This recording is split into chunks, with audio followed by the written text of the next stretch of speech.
At the end of our last session, we talked about how education can give a person a good career and how the world measures success by career and net worth. But education on its own does not build self-esteem. The thing that builds self-esteem and the thing that builds character usually is adversity that is handled in the right way. Now, adversity grows our character. Character can be defined as the mental and moral fiber that is distinctive to a person and that holds that person together.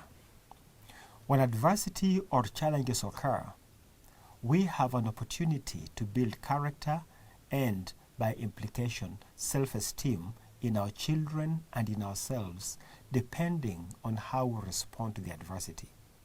Whatever builds character builds self-esteem, and whatever destroys character tears down self-esteem. In the book of Job, chapter 2 and verse 9 to 10, if you are familiar with the Bible story of the book of Job, if you're not familiar with it, go and look for it in the Old Testament and read the first 2 chapters.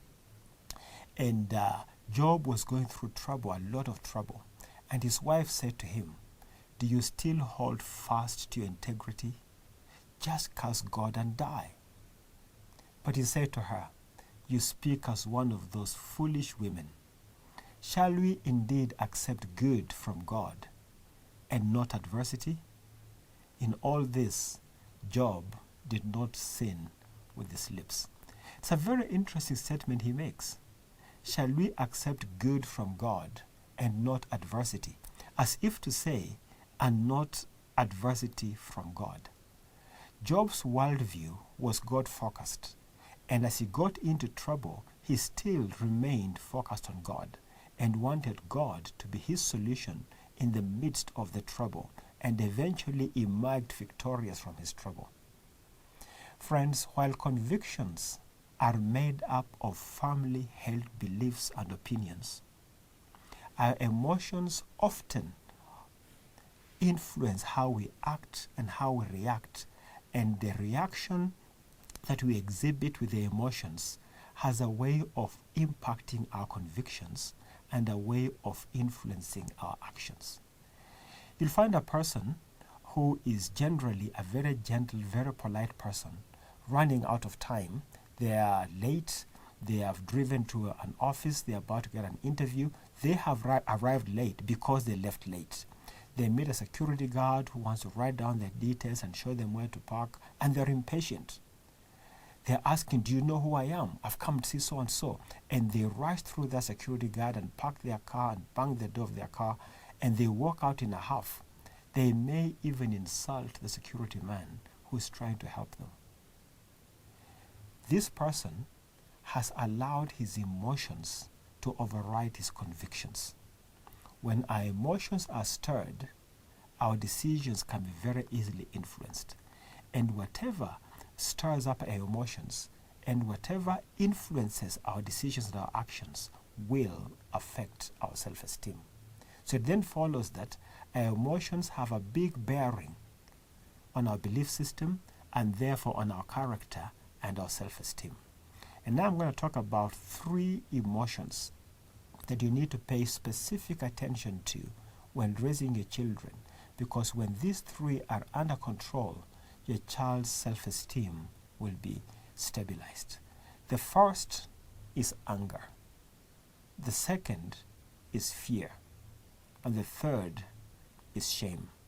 I think I may have called them primary emotions, although anger really is not a primary emotion. We often feel something before we feel anger. So let me focus on anger for a moment. When do we feel angry? When our goals are blocked. Very often when there's resistance and defiance, anger are the normal response to those kind of situations. A child may display anger simply because he didn't get his way. A child wants to eat ice cream 10 minutes to dinner, and mom says you can't have ice cream now, you can have it later. The child is angry, their goal is blocked. Or perhaps you're driving to work and there's traffic You left late, it's your problem, but there's traffic and you get angry at everybody on the road because your goal has been blocked. Anger usually demands an immediate satisfaction, but very often the people who have made you angry, I use that phrase cautiously because nobody really makes you angry, but the people who have pressed the buttons that have revealed your anger, very often they have no way of knowing what they have done wrong, and therefore are not necessarily part of the solution. The issue of anger is within us, and we cannot rely on other people to help us resolve our anger issues. When anger is left unchecked, it becomes extremely destructive. It can destroy you, it can destroy your children, it can completely mess up the life in the family. Friends, when a man is at war with himself, he will be at war with everybody else. The scriptures say that when a man is at peace with God, he will even be at peace with his enemies. When a man is angry, that man is at war with himself. And that war needs to be won within the person. Otherwise, it will explode and mess up his relationships. And as you're raising up your children, you pick up these emotions of shame and anger and fear. And remember, parents, don't deal with the emotion. Deal with the triggers of the emotions. People who are angry will have quarrels at the place of work. They'll have quarrels at home. They'll have quarrels among their friends. There's an interesting verse in James chapter 4, verse 1 to 4. The verse asks the question, what is causing quarrels and fights among you? In other words, why do you have dysfunctional relationships? And then it answers the question, don't they come from evil desires that wage war within you? When a person has war within, it will be shown in the relationships around them. When a child is continuously fighting with his friends, the issue is not the friends. The issue is the child who has war within himself. You see, anger turns unholy when our desires are blocked. This results in killing. Now you may say, oh, I've never killed anyone. Yes, you have.